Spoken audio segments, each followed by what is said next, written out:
Hola, buen día. ¿Cómo les va? Freud a mis espaldas les da la bienvenida. Vamos a dar unos minutos para que se vayan sumando a la clase. Buenos días.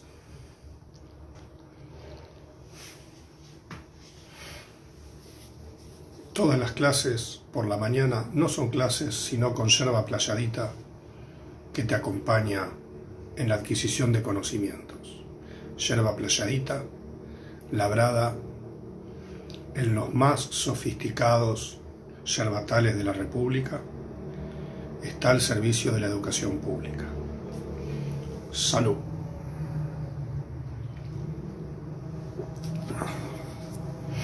Se ve que con la cuarentena no pudo llegar a horario el muchacho de las campanas de la iglesia para darme la entrada triunfal que estaba esperando. Fue muy comentada, fue tendencia en Twitter, tendencia en Facebook y en Instagram, mi ingreso de la clase pasada con las campanas. Pero esta vez se ve que el muchacho no pudo llegar, el monaguillo, quedó varado en una entrada de la ciudad. Viene de Cañada Rosquín a tocar las campanas cada una hora, se ve que no pudo ingresar a la ciudad.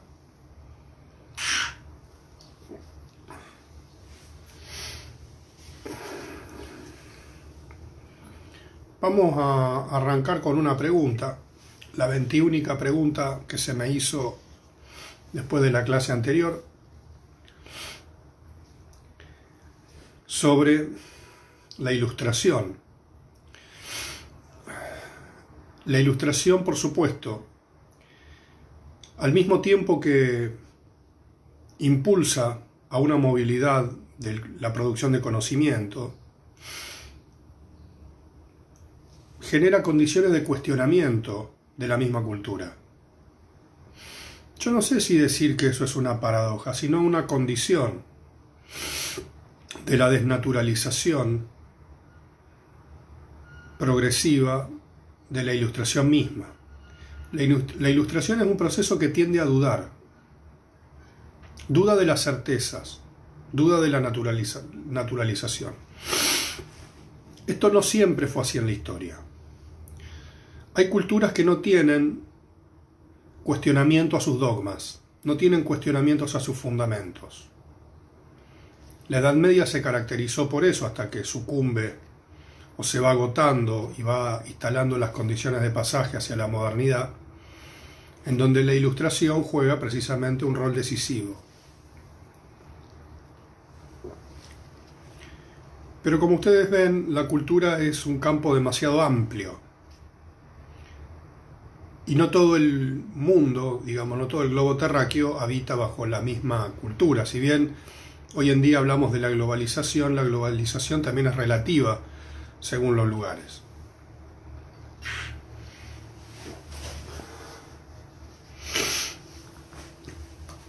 Tengo un resfrío alérgico importante. No tengo coronavirus, aclaro.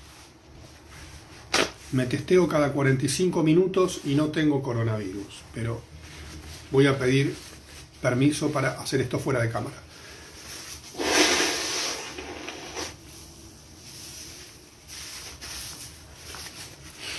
Bien. Entonces, veníamos haciendo esa distinción entre una distinción con fines netamente académicos entre ilustración y modernidad. Habíamos hablado de que la ilustración es ese proceso que se hace preguntas y de esas preguntas genera conocimientos y ha ido desalojando las formas dogmáticas del saber religioso y va empujando otro modo de saber basado, vamos a decir a grandes rasgos, no solamente en la ciencia, sino en las construcciones racionales. Por su parte, la modernidad la habíamos definido como un proceso más político y de organización política de la sociedad que se plasma, se materializa con la Revolución Francesa, donde el Estado toma a su cargo una serie de funciones y el soberano pasa a ser el pueblo que gobierna por medio de sus representantes. Ya el soberano no es el rey, el representante de Dios en la tierra, sino que se da como una primera emancipación. El pueblo se emancipa.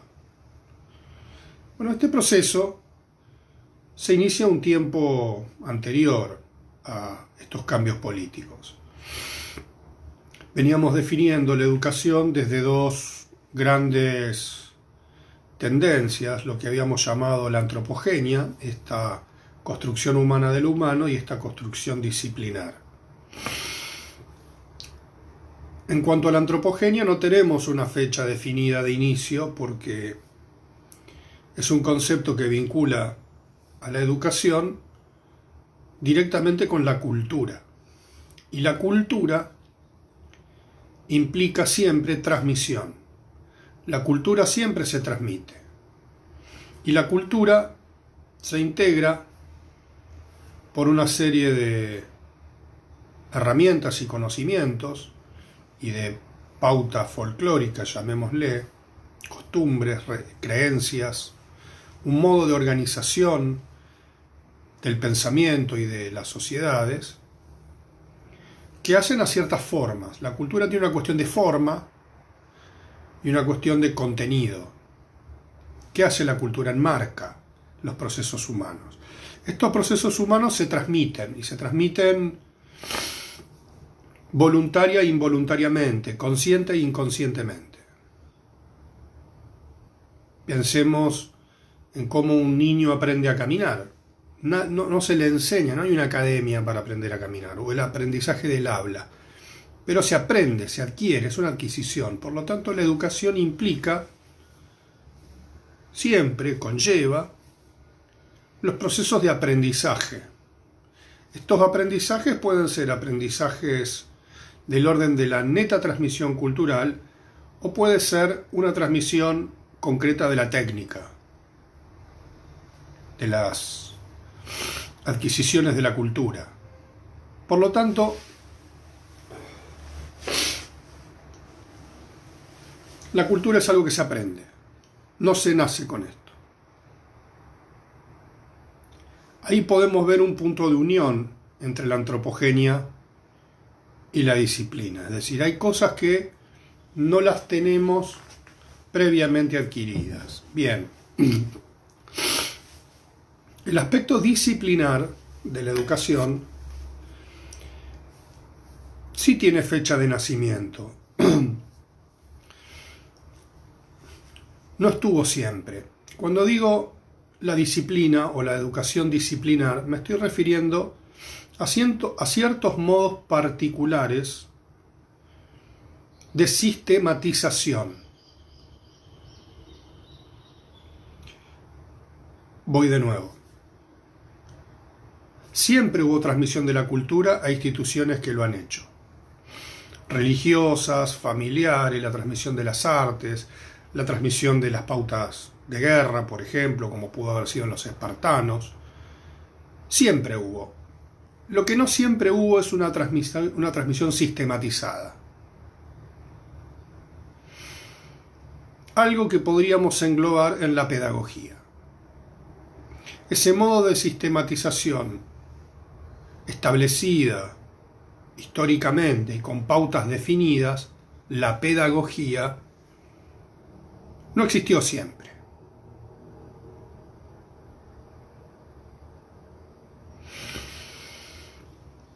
Pedagogía, etimológicamente, significa guía del niño.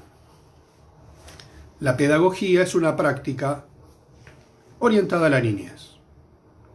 Es decir, siempre en algún punto la pedagogía va a aludir a la figura del niño. Acá tenemos otro paréntesis. La distinción entre infancia y el niño. ¿Por qué diferenciamos infancia del niño? Porque la infancia constituye un cuerpo colectivo, una población a la cual ciertas prácticas sociales le van a dar algo así como un estatuto, el estatuto del niño, perdón, de la infancia. Y el niño es esa categoría que de alguna manera tiene que desarrollarse. ¿Se entiende? Por infancia vamos a entender ese marco de prácticas sociales que crean un estatuto que va a ser diferente del adulto.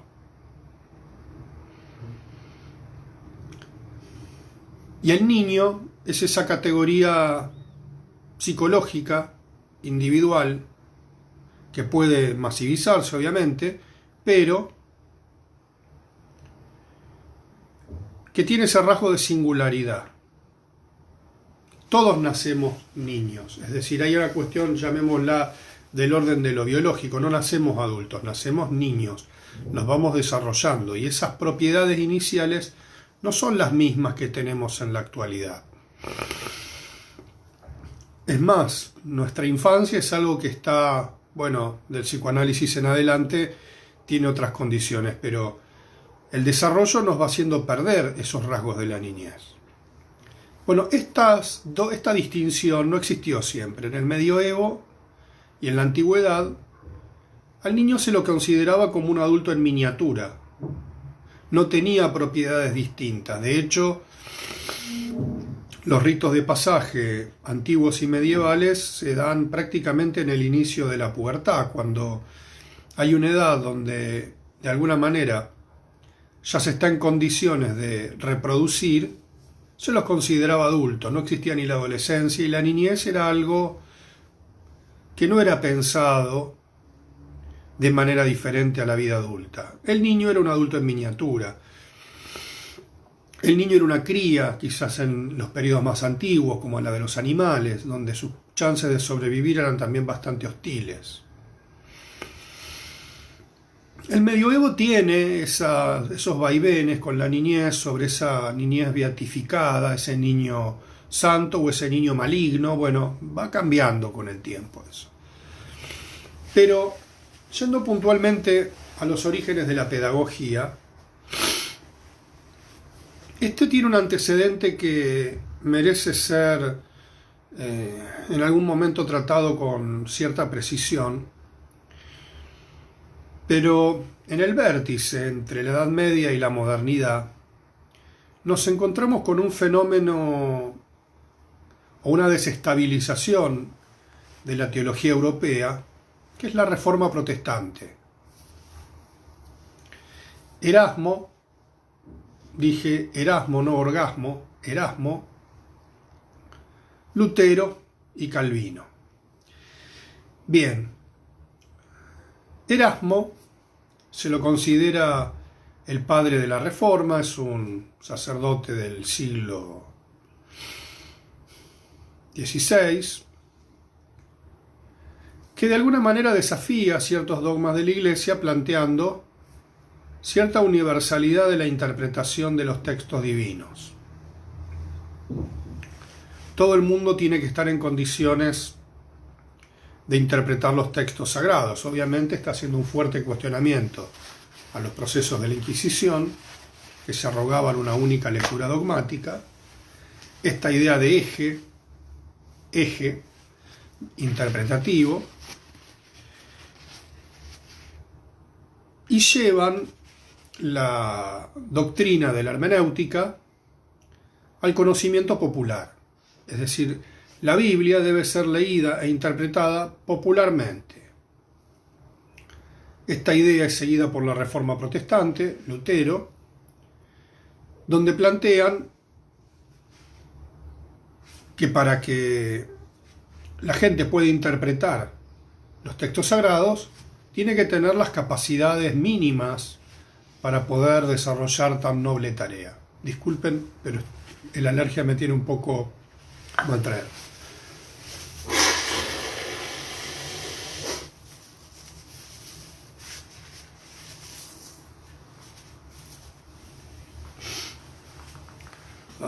Parece que me doy un saque de merca seguramente con lo que escuchan ustedes, pero no.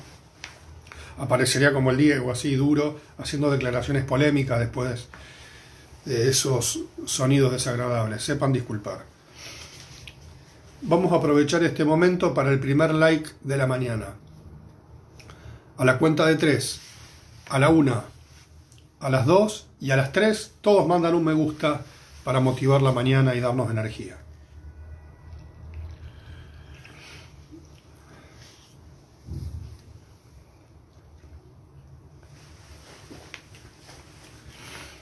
Entonces la reforma lo que genera es un cambio de consistencia en cuanto a las propiedades psicológicas de la población europea. Esto es importantísimo. Es una revolución. Que todas las personas tienen que tener acceso al conocimiento, tanto como el clero, como la realeza o las aristocracias. Podríamos pensar que la reforma le da estatuto a lo popular, le da ingreso a la cultura a lo popular. Los súbditos integraban una casta social en la Edad Media muy diferente a cómo podemos pensar hoy en día las clases bajas. Entonces, lo popular ingresa en el universo del conocimiento. Esta idea es importantísima. Piensen ustedes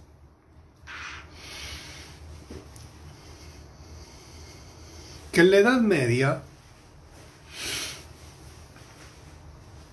las personas en condiciones de leer, y menos aún de escribir, eran mínimas. La mayoría de la gente era analfabeta.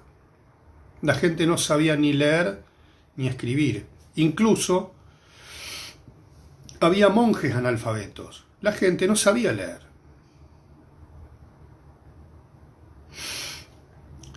¿Quiénes sabían leer? Algunos miembros de la realeza y el clero, en algunos casos. Escribir, no sabían escribir todos. Había una profesión que era el escriba, porque no existían los medios para poder practicar la caligrafía. No te ibas y te comprabas un cuaderno Rivadavia y te ponían a hacer la A en un largo papiro. Todos los materiales, los insumos de la vida cotidiana eran muy escasos. Pensemos que la gente heredaba la ropa de los deudos. La gente prácticamente no tenía posesiones. En algunos casos la tierra, algunos animales, algunas prendas, algunos objetos, pero la gente no tenía cosas. Probablemente el que tenga menos cosas en su casa en este momento debe tener más objetos a lo mejor que algún rey de Francia o alguna reina de Inglaterra o algún rey de la Edad Media en cantidad de objetos, no digo en valor, digo en cantidad de objetos. La gente no tenía objetos, no tenía cosas. Bien, esto genera un campo de expansión de la movilidad. En la medida de que lo popular ingresa, estas grandes masas empiezan a ingresar en el terreno del conocimiento. En el siglo XVI, y prácticamente lleva adelante su vida en el siglo XVII, nace y desarrolla su producción Komenský también se lo conoce. Comenio es el padre de la pedagogía moderna. ¿Qué dice Comenio? En pleno auge, los albores, como me gusta decir la palabra albores, en los albores de la Reforma, y tengo que acompañarlo con un gesto, los albores. En los albores de la Reforma, Comenio inventa algo que persiste hasta hoy en día. Separa esa educación caótica que se conocía o que se llevaba adelante en los monasterios se convierten en escuelas en la Reforma. ¿Y qué dice el convenio? No podemos tener a todos juntos. Algo así como el Diego y todos sus hijos. No los puedo tener a todos juntos, dice. Entonces Comenius diseña que la educación tiene etapas. Una es hasta los 6 años, otra etapa es hasta los 12, otra etapa es entre los 13 y los 17, 18 años, y después vienen los estudios superiores. ¿Les suena conocido esto? O sea, ya desde el siglo XVII tenemos el diseño del sistema educativo. Esto lo inventa Comenius. Se da cuenta que no puede juntar a los adolescentes con los niños, no puede juntar a los niños con los niños chiquitos, con lo que sea no. Comenius se da cuenta que debe separar y que los conocimientos deben ser suministrados de manera progresiva. Progresiva y sistematizada. O sea, Comenius lo que inventa es la currícula. Él llamará la didáctica magna toda su gran obra donde él compila sus desarrollos sobre la educación y prácticamente define lo que es la institución educativa. Por otra parte, Comenius sostiene que las clases deben ser guiadas por un adulto que tiene cierto conocimiento, que se los imparte a niños que están más o menos en las mismas condiciones psicológicas y por edades, y debe transmitir una currícula, es decir, una gradualidad y una organización de conocimientos. Y que esta organización de conocimientos tienen que tener, entre las materias que él proponía, estaba el lenguaje, las matemáticas, la educación física, la transmisión de las pautas morales. Prácticamente transmite una currícula muy similar, cambiando algunos nombres, a cómo se concibe hoy en día la educación formal. Entonces, Comenius es el inventor, el creador de la pedagogía. Y que la pedagogía tiene como destino al niño, porque ¿qué decía Comenius? Si el niño es ilustrado, si el niño es educado, este dispositivo va a generar buenos hombres, buenas personas, hombres en el sentido genérico, no en el sentido del género, digo género humano. Ahora, Comenius, hablando un poco de esto, rompe también con un precepto de la época de que la mujer no tenía por qué ser ilustrada, porque cumplía con otros preceptos de la vida cotidiana. Hoy en día tenemos la concepción de que hay un escalafón entre el hombre y la mujer en torno a las tareas, pero en la vida religiosa no es entendida de ese modo. No estoy diciendo con esto que esté bien, ni que yo esté de acuerdo. Simplemente estoy diciendo cómo es entendido, sino que el hombre y la mujer cumplen preceptos diferentes en la vida cotidiana. El hombre se ocupa de las cosas de los hombres y la mujer se ocupa de las cosas de las mujeres. Esto no es ni mejor ni peor, es así. Que a uno le gustaría hacer lo del otro y al otro le gustaría hacer lo del otro, es algo que en el medioevo la gente no se preguntaba. La gente no se hacía preguntas. A lo sumo padecía las consecuencias, pero nadie se preguntaba si las cosas estaban bien o mal. Y el que se las preguntaba era considerado hereje. Bueno, vamos a dejar este tema acá para no entrar en polémicas. Pero Comenius lo que dice es que la mujer puede ser ilustrada a la par del hombre. O sea, era progre. A veces hay quienes hoy en día dicen que Comenius inventa la escuela tradicional y otros dicen que ya desde el comienzo Comenius desarrolla un dispositivo bastante progresista, si se quiere, o plausible de entrar siempre en una modificación progresista. Bueno, Comenius entonces es el inventor de la pedagogía, es el inventor del aula. Sin darse cuenta, no solamente Comenius inventa un modo de transmisión de la cultura sistematizado en el contexto de la Reforma, es decir, hay un contexto histórico que exige que ese dispositivo se ponga a funcionar. Pero Comenius principalmente lo que inventa es una práctica social. ¿Por qué inventa una práctica social? Porque es una práctica que va a dejar marcas en la población. Me preguntan el año, y esto está alrededor, Comenius nace en el 1500, fines del año del 1500, a ver, ahí te digo.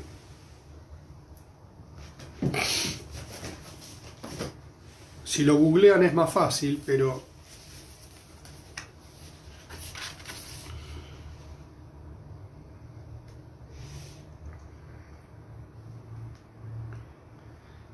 sí, nace en el siglo XVI y lleva adelante su obra en el siglo XVII. Estamos hablando de 1630 por ahí, aproximadamente.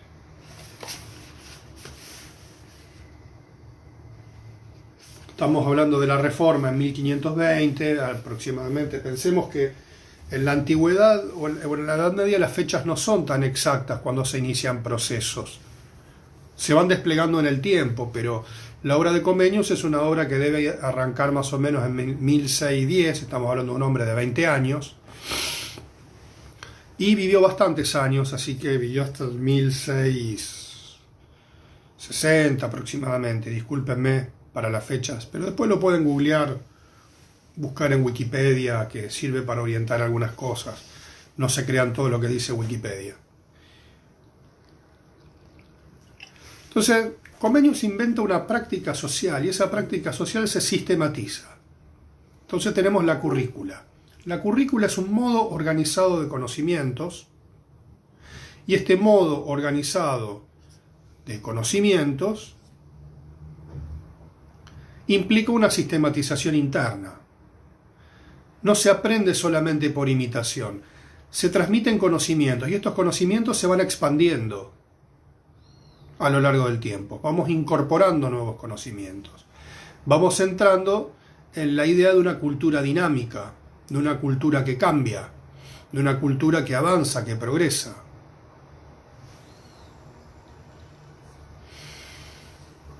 Por supuesto que aún así Comenius sigue fijado a cierto orden religioso, porque el objetivo de la educación no solamente formar hombres de bien, sino formar futuros teólogos, futuros conocedores de la medicina, de la anatomía, de la ciencia de la época, matemáticos, filósofos. Tiene un profundo sentido, filantrópico. Hay un ideal muy grande. Este dispositivo va a sanar a la humanidad. Tenían objetivos bastante importantes. Bien, entonces encontramos en Comenius el padre del dispositivo. Vamos a avanzar unos 200 y pico años. Comenius inventa el dispositivo e inventa la práctica social. Esta práctica social, como decíamos, es masiva. Tiene que ilustrar al pueblo.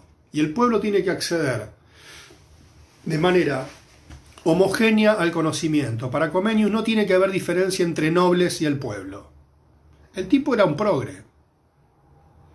Era un peronista del siglo XVII. Él pensaba en el pueblo.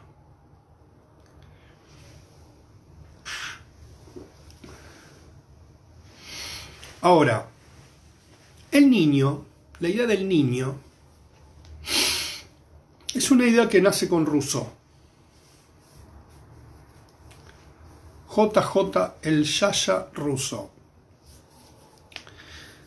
No sé si esto le causó gracia a alguno, pero a mí decir J.J. el Yaya Rousseau me genera mucha risa. Porque en el fútbol, sobre todo en la década del 80, todo J.J. Juan José era el Yaya. Juan José Rossi, el Yaya Rossi. JJ López, el Yaya López. Bueno, JJ Rousseau, el Yaya, es el creador, ya en el siglo XVIII, del concepto de niño. Es decir, es el primero que dice de manera clara que el niño no es un adulto en miniatura, es un niño. Y que el niño, en primer lugar, está bajo la tutela del adulto.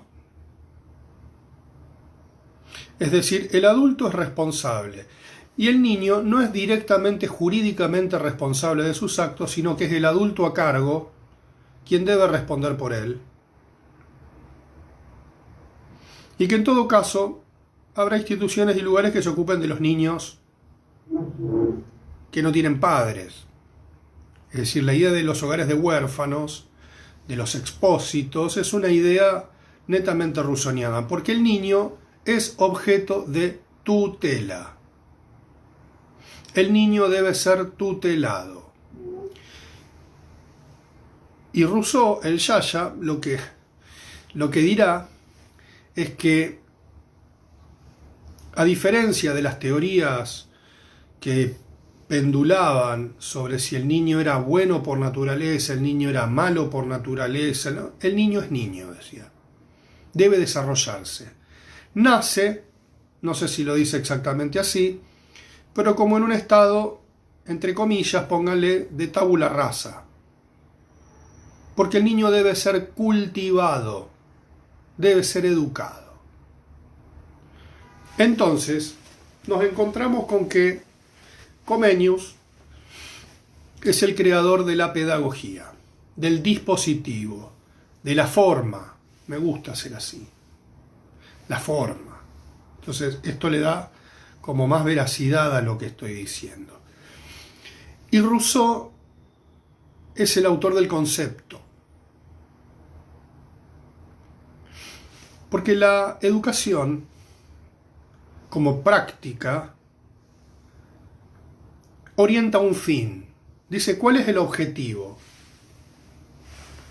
¿A dónde queremos llegar? Queremos llegar a generar personas cultivadas, personas cultas. Hay que guiarlas. Esta guía del niño, la pedagogía.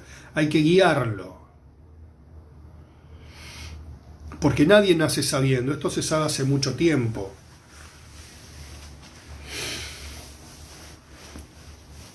Hay que guiarlo. Hay que lograr un ciudadano, hay que lograr una persona culta, una persona, hay que fortalecer las capacidades psicológicas de las personas mediante aprendizajes útiles, transmisión de pautas morales, transmisión de las técnicas, transmisión del conocimiento. Todo eso estamos de acuerdo. Ahora, ¿cómo se hace? Bueno, ahí la educación va a buscar ayuda. Y en esa mesa de ayuda de la historia vamos a encontrar una psicología, en primer momento asociada a la filosofía, que se irá desprendiendo con el paso del tiempo. También, ¿por qué no?, a las pautas morales religiosas. Entonces, la educación como práctica social va a necesitar de ciertos sostenes de la ciencia. La psicología es una de las primeras ciencias, llamémosle, que va a ir en auxilio del campo de la educación. Es decir, cómo se produce este acontecimiento, este fenómeno psicológico del aprendizaje, o mejor dicho, qué pasa si alguien no aprende, no puede. Porque la pedagogía nace con ideales muy elevados, nobles, pero también con un alto porcentaje de fracaso. ¿Qué quiero decir? Si uno dice cuál era la tasa, por ejemplo, de debilidades mentales en el siglo XII, es algo imposible de saber. Porque en el siglo XII la gente o iba a la guerra o tiraba de un arado. No había manera de darse cuenta si alguien tenía condiciones intelectuales o no. No había muchas posibilidades. La gente no se preguntaba por eso. La gente servía o no servía para las cosas. Ahora, cuando vos concentrás toda la masa poblacional de niños en este dispositivo de aprendizaje, empiezan a saltar a la luz cosas que de otro modo no pasarían. ¿Qué dificultades para el aprendizaje de la matemática tenían los niños en el siglo IV? Es imposible saberlo, porque no se enseñaba matemática. Eso no pasaba. Y si pasaba no había sistema. La gente aprendía porque seguía un maestro, pero no iban a la escuela, no estaba sistematizado. Cuando digo sistematizado es masivizado, o empezaba a masivizarse. Bueno, entonces nos vamos encontrando que este proceso, llamémosle, que viene del orden de la corriente de la Ilustración, entra a entrecruzarse con los procesos de modernización y pasan a ser acciones políticas concretas. Es decir, en la medida que encontramos un sujeto ilustrado, se genera esa condición de masividad de lo popular como algo que accede al conocimiento, nos empezamos a encontrar con que una clase social empieza a emerger, la burguesía. Y en la medida que el campesinado pasa a burguesarse, no en el sentido de pachorra de la vida burguesa, sino de tener una serie de exigencias sociales puntuales y definidas, como por ejemplo emanciparse, ser dueño de su propia mano de obra, desarrollarse, progresar económicamente, empiezan a empujar a las realezas y a las realezas de la época, y empujar también los bordes de las instituciones religiosas, y comienzan las tensiones políticas.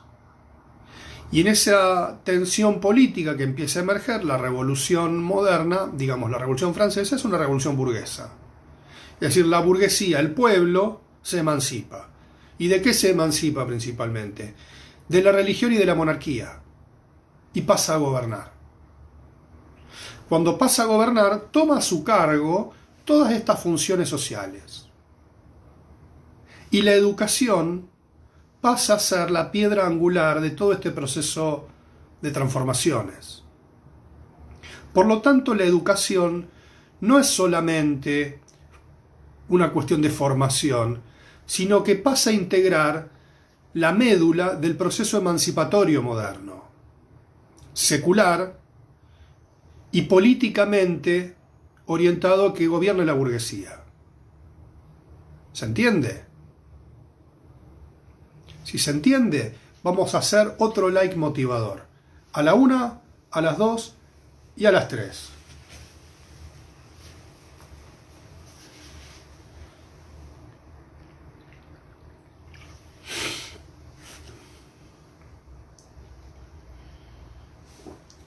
Para que tus conceptos sean entendidos con mayor rapidez, Yerba Playadita viene con su pack Yerba Educ para que tus conocimientos te duren toda la vida.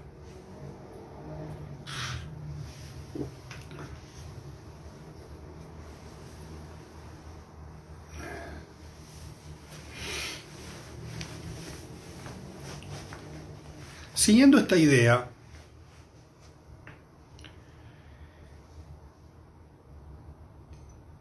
la modernidad, siglo XIX, en un momento llegó a pensar que todo iba bien, que en todo caso los percances que tenía el proceso moderno serían solucionados por esta misma maquinaria. En la medida que vayamos ajustando las piezas de la modernidad, vamos a ir logrando esta proximidad al jardín perfecto. La pedagogía se siente fuerte y omnipotente, pensando que toda una serie de problemáticas que provenían del medioevo tenían solución mediante la pedagogía. Una buena parte sí, porque logra de algún modo esa masivización. Lo que estamos viendo, quiero hacer una distinción, que en Europa vemos esta conversión de las instituciones religiosas en instituciones escolares. En Europa ese peso es muy fuerte. El peso de la reforma es muy fuerte. En América no fue así, en los territorios de la conquista. Por lo tanto, este proceso,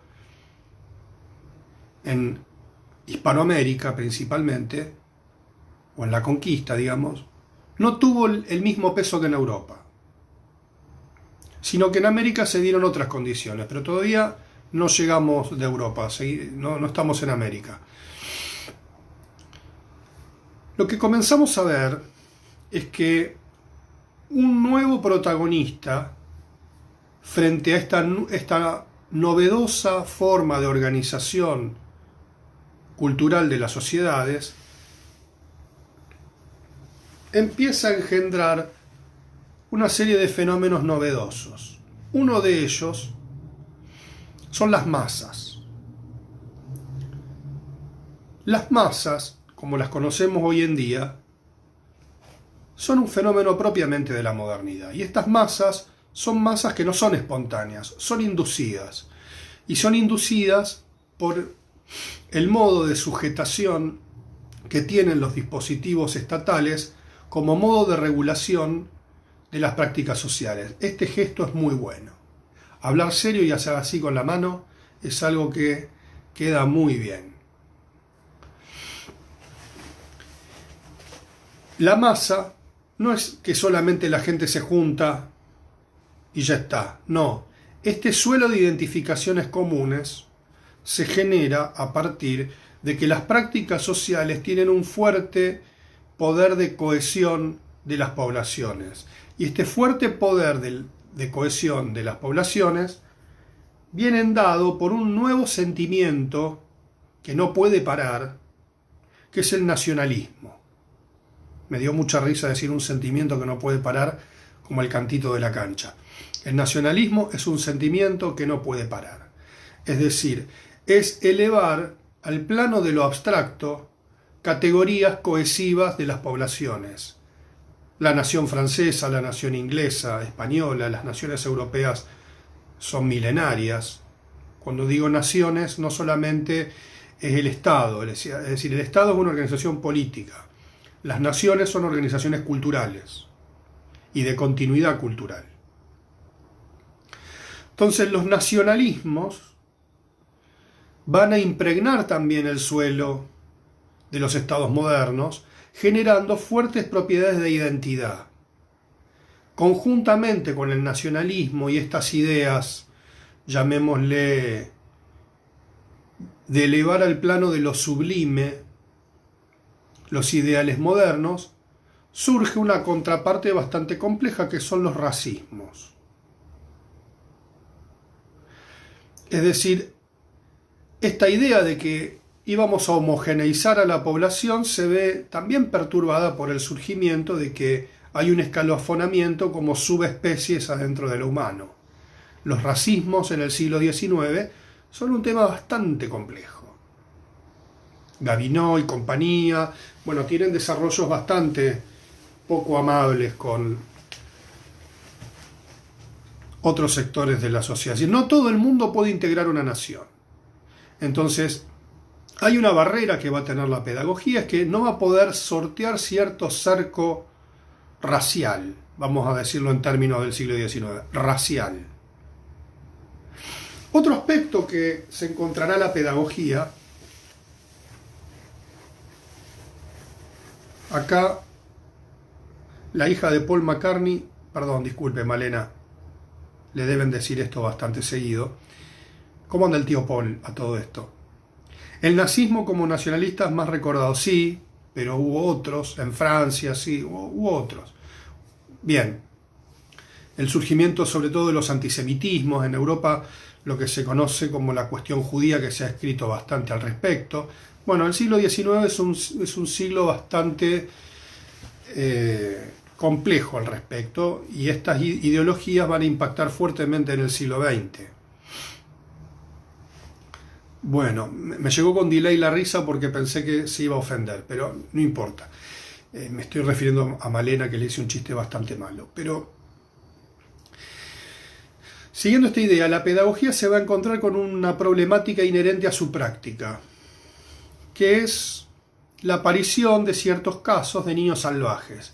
Niños extraviados en algún momento que son criados, sobreviven gracias al auxilio que le dan los animales, los famosos niños salvajes, el salvaje de Aveyron, está la leyenda de Tarzán, por ejemplo, de Greystock, donde van a mostrar un claro fracaso.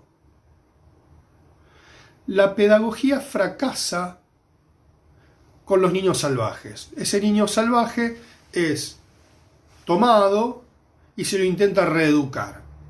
Y en esa reeducación no se logran grandes avances. Estos niños siguen viviendo como animales, incorporando las pautas de los animales. Creo que también en esto debe haber ciertos elementos del racismo. Por ejemplo, tras la conquista de América, el hecho de probablemente raptar niños nativos de América, intentar, entre comillas, civilizarlos con las pautas europeas, también se daba con el choque cultural, no necesariamente a la altura de los animales, pero de repente un niño o un joven, por ejemplo, nativo de Haití o de las islas o del continente americano, querer enseñarle a hablar el español, querer transmitirle las creencias religiosas, se encontraba con ciertos obstáculos y la pedagogía choca fuertemente con esas resistencias.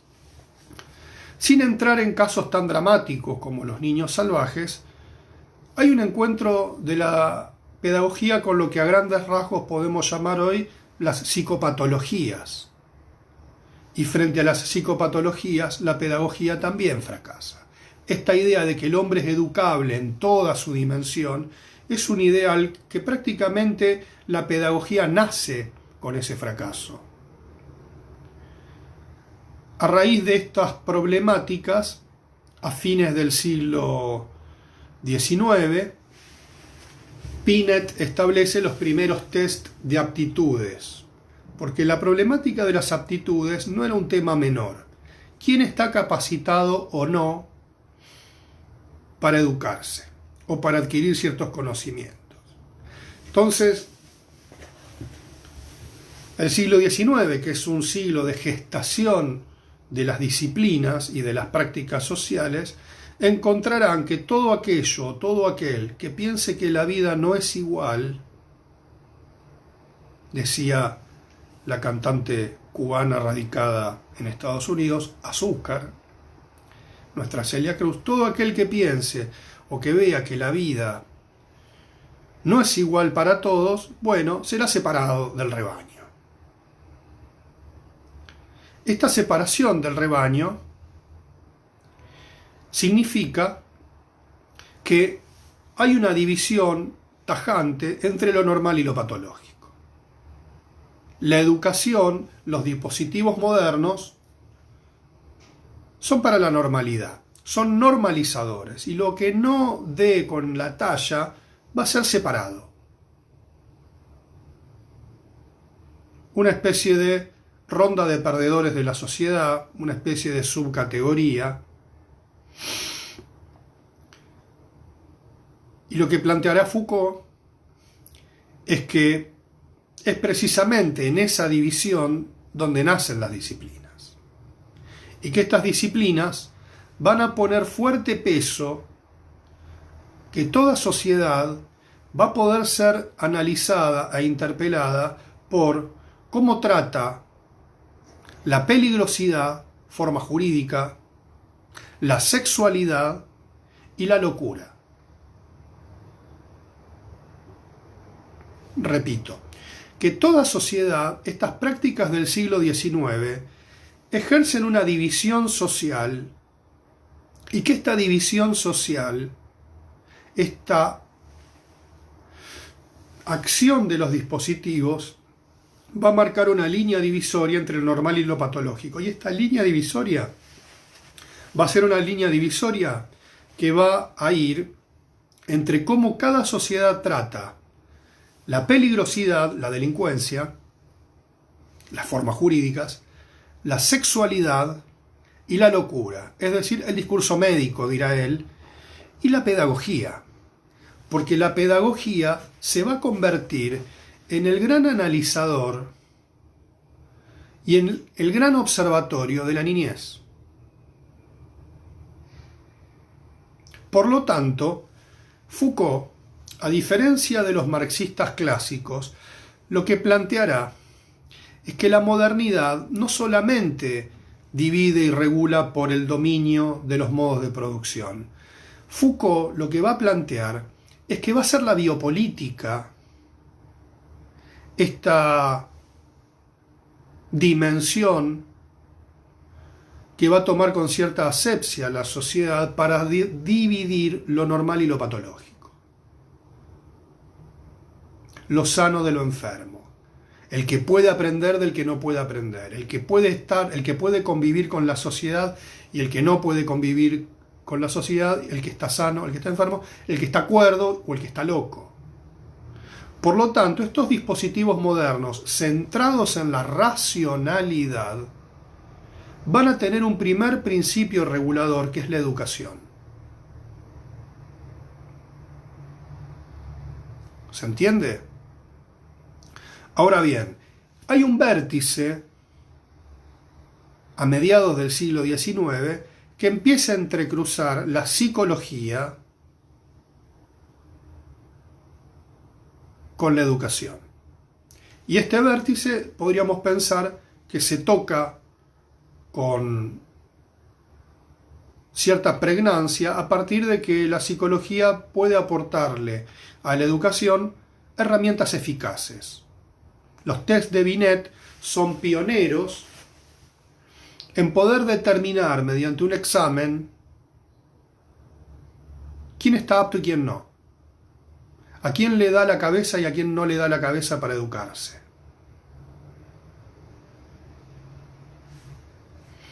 Vamos a mandar un último like motivador de esta mañana para fortalecernos y después voy a pasar a mostrarle ejercicios para tonificar glúteos, aductores y pectoral para los muchachos.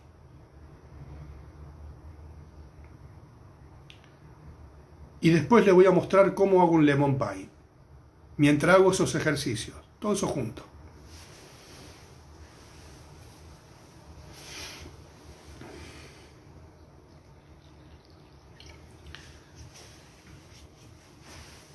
Gracias por todos estos me gusta, me emociono. Somos tendencia en Twitter, somos tendencia en Facebook, en Instagram y en TikTok. También en YouTube.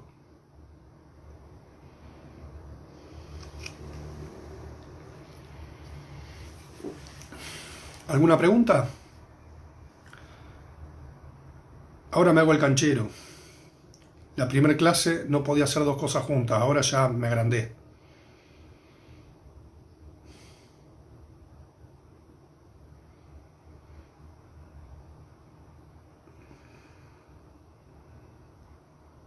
¿Se entendió?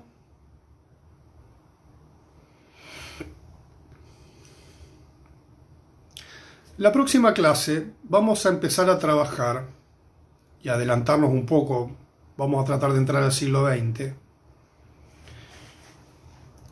por esta suerte de batalla por la conciencia. Es decir, las luchas políticas en el siglo XX y en el siglo XIX, entre otras cosas, son una batalla por el dominio de la conciencia. Profe, ¿podría repetir el nombre del señor que inventa los test de aptitudes? Binet. Binet, con B larga, Binet. Los test de Binet. Eso está en Panorama de Psicología en Educación, está mencionado los test de Binet.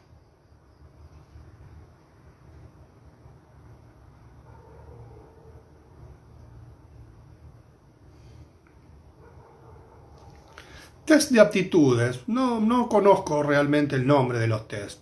Esa se la debo, pero lo puede googlear. Google sabe mucho más que yo de todo. Usted le pregunta a Google y le contesta todo.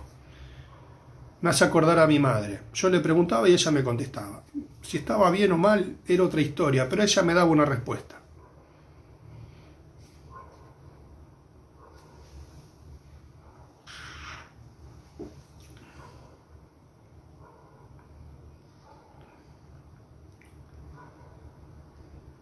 Bueno,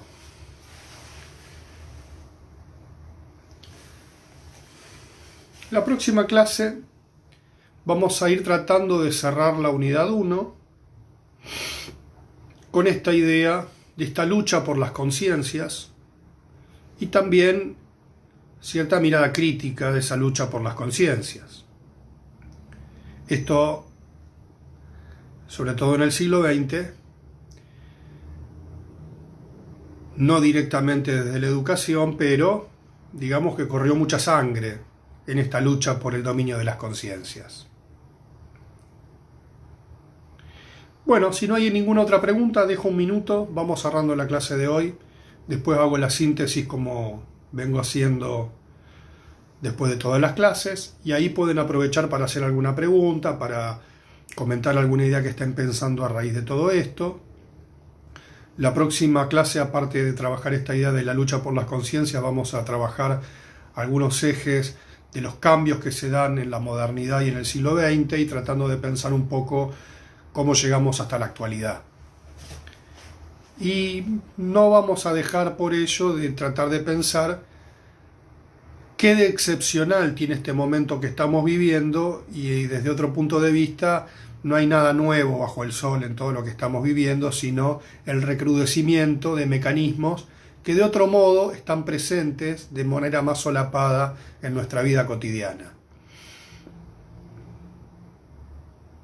Mire, la bibliografía es más o menos la misma, la tienen que ir pensando, no solamente es leerla, es pensarla y tratar de fijar los conceptos con precisión. No se trata de leer mucho, sino de leer bien. No sé si fui claro en la respuesta. En algunos de las síntesis de clase está la lista de textos que yo di. Panorama de Psicología en Educación es un texto que tienen que leer muchas veces en el año. Después hay muchos otros, pero ese es un texto que vertebra permanentemente la asignatura. Todo lo que digo es desarrollo de algún punto de ese texto.